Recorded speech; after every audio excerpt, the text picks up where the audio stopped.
Republicans are pushing for the right to carry a gun without a license or permit. But is this too dangerous?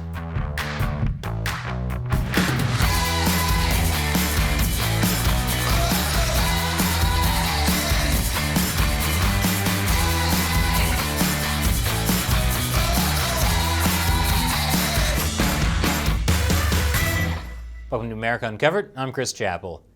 Guns. They're as American as apple pie. And starting in 2020, gun sales have been going way up.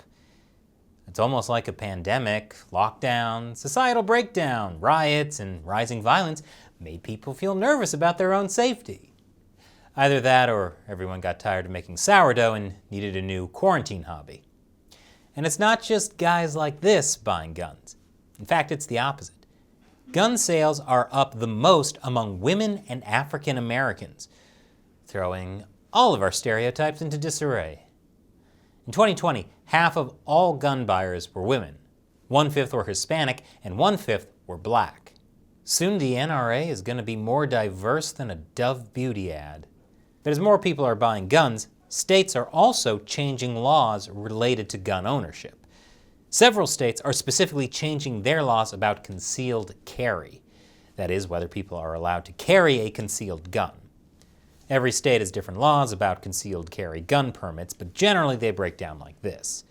May issue. In these 8 may issue states, you can theoretically get a permit to carry a concealed handgun, but you need to meet training or exam requirements, and you have to show a specific need. In practice, many cities, like New York City and San Francisco, make it extremely hard to get a permit even if you're a properly trained, law-abiding citizen, because authorities have the arbitrary power to decide whether they think you need a gun. Then there are 21 shall-issue states. These states automatically grant you a concealed carry permit as long as you meet certain objective requirements, like a certain amount of training hours and passing a written exam. There's no arbitrary enforcement. And the least restrictive is constitutional carry. In these states, you don't even need a permit to carry a concealed handgun. You just need to be old enough and pass the background check to buy your gun. The number of states pushing for constitutional carry is increasing. 10 years ago, only 4 states were in this category. Now that number has grown to 21. And lawmakers in more states are pushing for constitutional carry too. Right now, there are bills on the table for this in Pennsylvania and Ohio. But is constitutional carry a recipe for disaster? Depends on who you ask. I'll explain after the break. Welcome back. Last week, both Philadelphia and Ohio made headlines with bills that would allow residents to carry a concealed handgun without a permit. Here's the district attorney of Delaware County, Pennsylvania. That's right outside Philadelphia, a city with a lot of gun violence. What we need to do is make sure we have more protections in place for the community, and that's what the permit law, as it's existed in this Commonwealth for decades, tries to do. Here's the counter-argument from the state senator who sponsored the bill. You make yourself a target if you have to carry open. You lose the ability to defend yourself and others. The Pennsylvania governor will probably veto the bill this week, but the issue's not dead. Pennsylvania voters will elect a new governor next year. And if they elect a Republican, that governor might be willing to sign a similar bill. Meanwhile, in Ohio, a constitutional carry bill passed the House last week and is now making its way through the state Senate.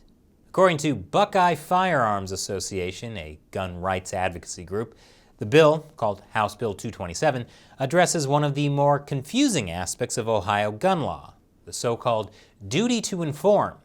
Under current law, people encountering law enforcement must promptly tell a police officer that they are carrying a gun.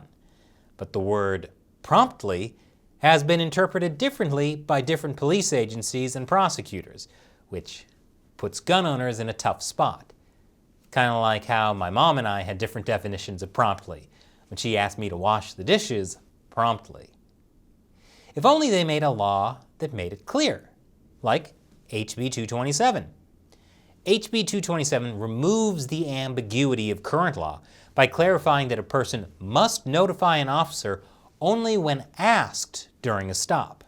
Instead of a person who's pulled over having to tell law enforcement that they're carrying a concealed weapon, that the law enforcement officer will instead ask the person, are you carrying a concealed weapon? And you may forget, and then that's a crime. So instead, this is the law enforcement officer who's in that situation a lot more, asking the person, are you carrying a firearm? And then the person, of course, would respond. Proponents of the bill say this both guarantees the rights granted by the Second Amendment and removes financial burdens on law-abiding citizens, especially for low-income minorities and women, since they wouldn't have to pay fines for not revealing their concealed weapon promptly.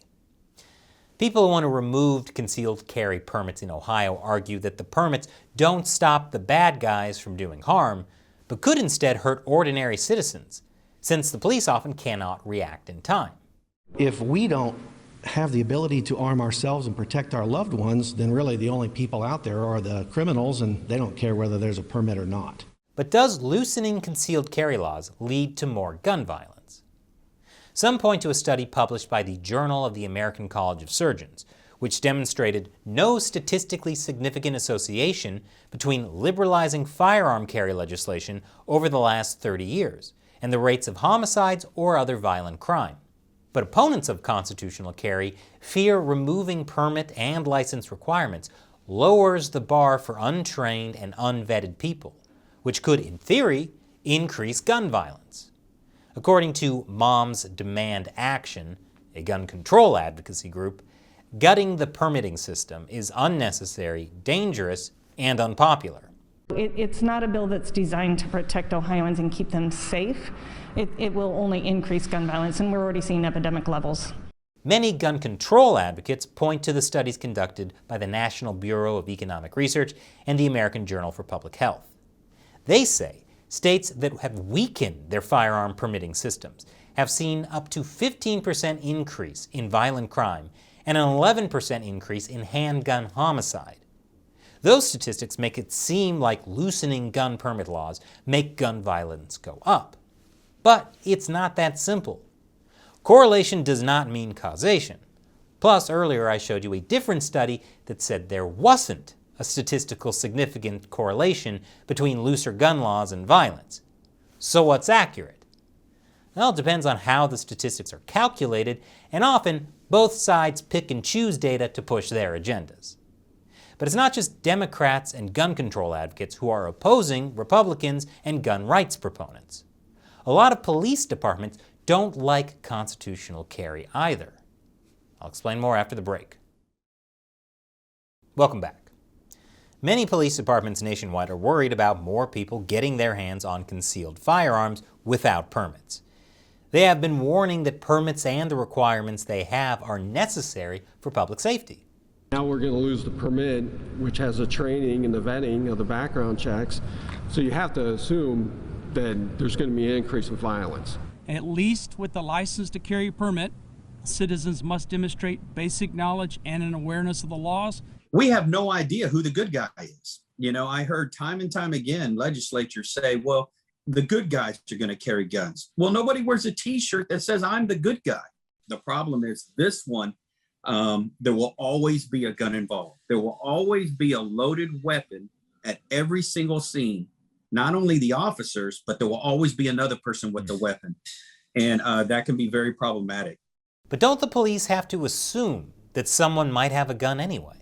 We just automatically assume as law enforcement everybody's armed anyway. So, I mean, that's kind of how we deal with our business, because guns are so prominent, and we know that we encounter them when we come in contact with people. Some police say they aren't too worried. 2 months ago, Texas started allowing permitless carry. Texans no longer have to go through licensing and training in order to carry a gun.